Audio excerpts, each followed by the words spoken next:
प्रश्नाचा योग्य पर्याय निवडला किंवा अचूक पर्याय निवडला तर 4 मार्क्स विद्यार्थ्याला मिळतील. प्रश्न जर विद्यार्थ्यांनी चुकीचा सोडवला तर निगेटिव्ह 1 मार्क्स विद्यार्थ्याचा जाईल. हा सरळ साधा नियम नीट UG 2026 किंवा नीट परीक्षेचा संपूर्ण विद्यार्थ्यांना माहिती आहे. परंतु एका प्रश्नाचे 2 ऑप्शन करेक्ट असतील तर, त्याचबरोबर सगळेच ऑप्शन करेक्ट असतील तर, त्याचबरोबर सगळेच ऑप्शन NTA मार्फत चुकीचे दिले गेले तर, या संदर्भातली NTAची मार्क्स स्कीम जी आहे 2026 साठी ती नेमकी कशा प्रकारे आहे याविषयी डिटेल इन्फॉर्मेशन आपण आजच्या व्हिडिओमध्ये पाहणार आहोत. नमस्कार, मी अंकुश पाटील. तुम्ही पाहताय श्री छत्रपती अकॅडमी पुणेचे यूट्यूब चॅनल. नीट UG 2026 ची तयारी करणाऱ्या विद्यार्थ्यांसाठी हा अतिशय महत्त्वाचा व्हिडिओ आहे. वेगवेगळ्या मार्क्सच्या स्कीम NTAने यावर्षी कशा प्रकारे ठेवलेले आहे, एक्झामचा पॅटर्न कशा प्रकारे आहे, कोणता प्रश्न कशा प्रकारे सोडवल्यावर विद्यार्थ्यांना कशा प्रकारे मार्क्स दिले जाणार आहेत याविषयी सुद्धा डिटेल इन्फॉर्मेशन पाहणार आहोत. ज्या विद्यार्थ्यांनी इंग्लिश मीडियम निवडलेला आहे, ज्या विद्यार्थ्यांनी बायलँग्वेज म्हणजेच मराठी हा पेपरचा मोड ऑफ एक्झामिनेशन निवडलेला आहे, त्यांच्यासाठी कशा प्रकारे मार्क्सच्या स्कीम असतील याविषयी विस्तृत इन्फॉर्मेशन NTAने आपल्या इन्फॉर्मेशन बुलेटिनमध्ये दिलेली आहे. त्या बुलेटिनच्या आधारावर आपण आजचा व्हिडिओ बनवत आहोत. चॅनलवर नवीन असाल तर अशाच माहितीपूर्ण व्हिडिओसाठी श्री छत्रपती अकॅडमी पुणेच्या यूट्यूब चॅनलला सबस्क्राईब करा. अशाच प्रकारचे महत्त्वाचे अपडेट्स तुम्हाला तुमच्या व्हॉट्सअपवर हवे असतील तर डिस्क्रिप्शन बॉक्समध्ये आपल्या व्हॉट्सअप चॅनलची लिंक देण्यात आलेली आहे. मुख्य विषयाला आपण सुरुवात करूयात. एक्झामिनेशन स्कीम अर्थात आपण मार्क्स स्कीम जी आहे म्हणजेच विद्यार्थ्यांना कशा प्रकारे मार्क्स यावर्षी दिले जाणार आहेत, प्रश्न कशा प्रकारे असणार आहेत याविषयी डिटेल इन्फॉर्मेशन पाहणार आहोत.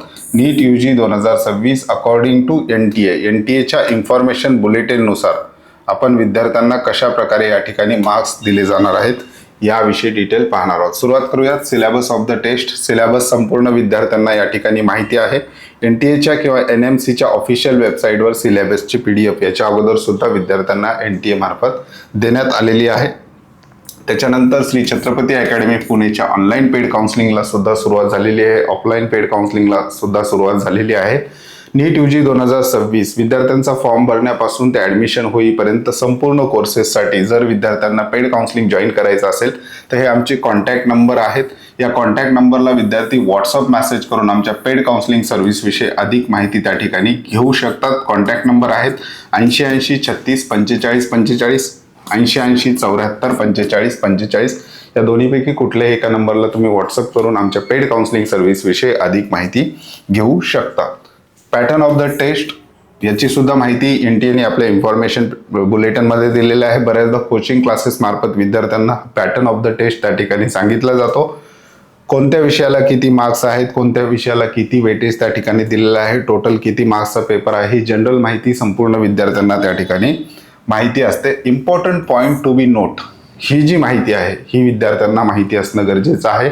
काही महत्त्वाच्या बाबी विद्यार्थ्यांनी लक्षात घेणं गरजेचं आहे. काय काय महत्त्वाचे पॉईंट आहेत ते आपण पाहूयात. Correct answer of the most appropriate answer म्हणजेच विद्यार्थ्यांनी प्रश्न सोडवल्यानंतर करेक्ट आन्सर जर त्या प्रश्नाचं दिलं किंवा एक करेक्ट आन्सर विद्यार्थ्यांनी त्या ठिकाणी बबल केलं OMR सीटवर तर त्या विद्यार्थ्याला 4 मार्क्स मिळतील. इनकरेक्ट चुकीचा पर्याय विद्यार्थ्यांनी निवडला तर विद्यार्थ्याचा 1 मार्क्स त्या ठिकाणी निगेटिव्ह मध्ये चालला जाईल. हा बेसिक रूल आहे. विद्यार्थ्यांनी जर प्रश्न सोडवलाच नाही तर विद्यार्थ्याला त्या ठिकाणी 0 मार्क्स दिले जातील. अशा प्रकारे हे बेसिक 3 रूल जे आहेत ते कॉमन आपल्याला माहिती असतात. परंतु while every effort will be made to ensure that each question has one unique answer, in case it is found that a question has more than one option, it will be dealt in the following manner. म्हणजे NTAचा प्रयत्न असणार आहे की एका प्रश्नाचा एकच option उत्तर असलं पाहिजे. परंतु जर थोडासा गोंधळ निर्माण झाला किंवा NTA कडून काही चुका झाल्या तर एका प्रश्नांचे एकापेक्षा जास्त पर्याय बरोबर ठरत असतील तर त्या कंडिशनमध्ये मार्क्स कसे दिले जातील याविषयी सुद्धा क्लॅरिफिकेशन दिलेलं आहे. If more than one option is found to be correct then 4 marks will be awarded to only those who have marked any of the correct option. म्हणजेच एखाद्या प्रश्नाचे 2 पर्याय बरोबर आहे उत्तराचे. म्हणजे एखादा प्रश्न आहे, उदाहरणार्थ आपण उदाहरण घेऊन पाहूया. हा एखादा प्रश्न आहे ABCD आणि याचे पर्याय दिलेले आहेत 1 2 3 4 ऑप्शन दिलेले आहेत. आता क्वेश्चन काढताना एनटीने सांगितलेलं आहे की आम्ही प्रयत्न करणार आहोत की एका प्रश्नाचं एकच ऑप्शन बरोबर असलं पाहिजे, परंतु इन केस 2 ऑप्शन बरोबर आले, समजा पहिलं पण बरोबर आहे आणि दुसरं पण बरोबर आहे, तर 4 मार्क्स कोणाला मिळतील? ह्या दोन्हीपैकी एक ऑप्शन ज्या विद्यार्थ्यांनी OMR सीटवर बबल केलेला आहे अशा विद्यार्थ्याला त्या प्रश्नाचे 4 मार्क्स दिले जातील, असं एनटीने पहिल्या पॉईंटमध्ये सांगितलेलं आहे.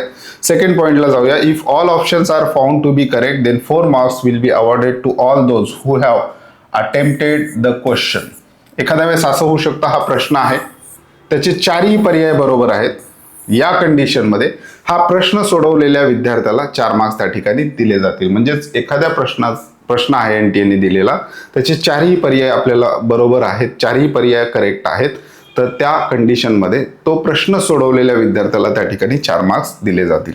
तिसरा पॉईंट आहे, if none of the option is found correct और question is found to be wrong or a question is dropped, then all candidates who have appeared will be 4 marks irrespective of the fact whether the question has been attempted or not attempted by the candidate. आता या कंडिशनमध्ये एखादा प्रश्न आहे आणि त्याचे 4ही पर्याय NTA कडून चुकलेले आहेत, 4ही पर्याय एनटीएने रॉंग दिलेले आहेत.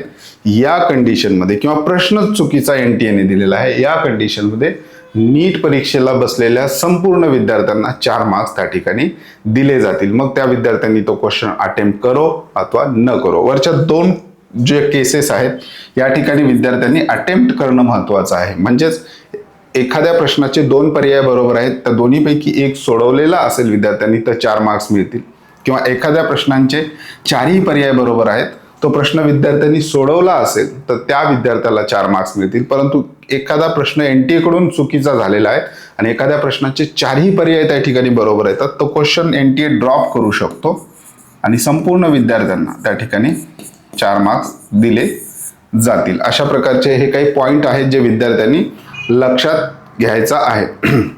या ठिकाणी इफ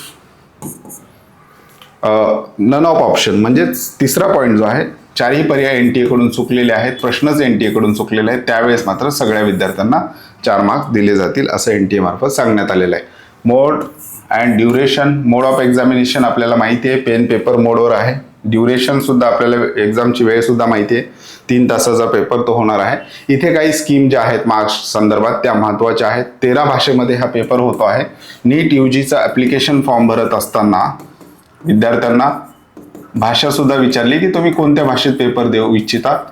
90% विद्यार्थ्यांनी या ठिकाणी इंग्लिश निवडलेली आहे. 10% विद्यार्थी आहेत जे आपल्या रिजनल भाषेमध्ये पेपर देऊ इच्छितात.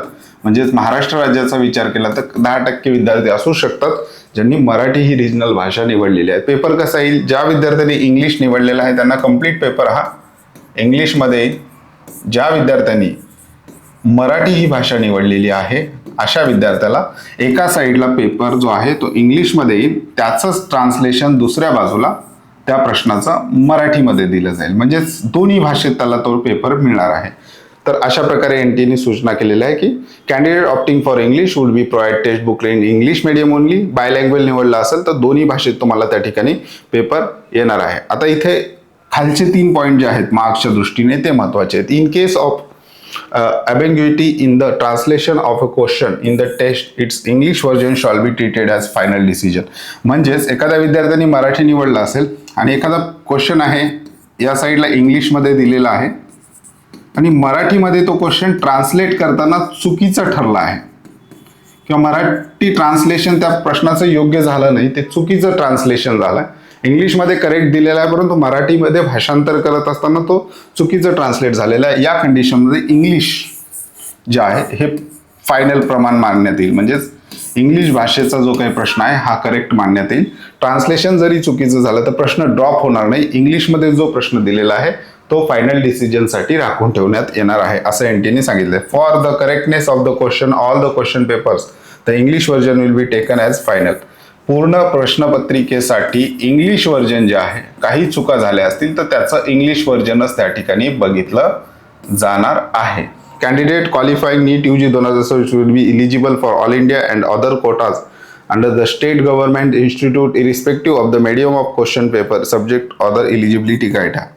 एखाद्या विद्यार्थ्यांनी बायलँग्वेज मधून पेपर दिला म्हणजेच एखाद्या विद्यार्थ्यांनी मराठी भाषा निवडली तर त्या विद्यार्थ्याचा रिझल्ट आल्यानंतर तो विद्यार्थी सुद्धा तेवढाच हकदार आहे काउन्सिलिंगसाठी, प्रवेशासाठी. मग तो ऑल इंडिया कोटा असो, स्टेट कोटा असो किंवा बाहेरील राज्यातील ॲडमिशन असो, त्यासाठी तो तेवढाच हकदार आहे जेवढा ज्या विद्यार्थ्यांनी इंग्लिश भाषा निवडली. त्याच्यामुळे भाषेचा त्या ठिकाणी कुठलाही बंधन NTA ठेवलेलं नाही.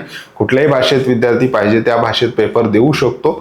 इंग्लिश निवडला असेल तर एकाच भाषेत मिळेल, जर मराठी निवडलं तर दोन्ही भाषेत तुम्हाला पेपर मिळेल. ट्रान्सलेशन चुकीचं ठरलं तर इंग्लिश भाषेचा जो प्रश्न आहे तो करेक्ट धरून विद्यार्थ्यांनी त्या ठिकाणी पेपर सोडवायचा आहे. म्हणजेच मराठी भाषेतला एखादा प्रश्न आपल्याला समजला नसेल तर त्याचा इंग्लिशचा जो काही क्वेश्चन आहे, इंग्लिश ट्रान्सलेशन जे आहे ते विद्यार्थ्यांनी लक्षात घेऊन आपलं ते आन्सर त्या ठिकाणी करेक्ट करायचं. अशा प्रकारच्या एक्झामच्या स्कीम NTA आपल्या ऑफिशियल वेबसाईटवर दिलेल्या आहेत. हे सुद्धा बघणं विद्यार्थ्यांनी अतिशय महत्त्वाचं आहे. अशाच प्रकारचे महत्त्वाचे अपडेट पाहण्यासाठी आपलं ऑनलाईन ॲप्लिकेशन सुद्धा आहे. डिस्क्रिप्शन बॉक्समध्ये ऑनलाईन ॲप्लिकेशनची लिंक आहे. पेड काउन्सिलिंगसाठी डिस्क्रिप्शन बॉक्समध्ये सुद्धा कॉन्टॅक्ट नंबर दिलेले आहेत. त्या नंबरला व्हॉट्सअप मेसेज करून तुम्ही पेड काउन्सिलिंग सर्व्हिसविषयी अधिक माहिती घेऊ शकता. व्हॉट्सअप चॅनलची लिंक सुद्धा डिस्क्रिप्शन बॉक्समध्ये आहे. तुर्तास आजच्या व्हिडिओमध्ये आपण इथेच थांबतोय. पुन्हा भेटूयात आणखी एका नव्या आणि माहितीपूर्ण व्हिडिओमध्ये. धन्यवाद.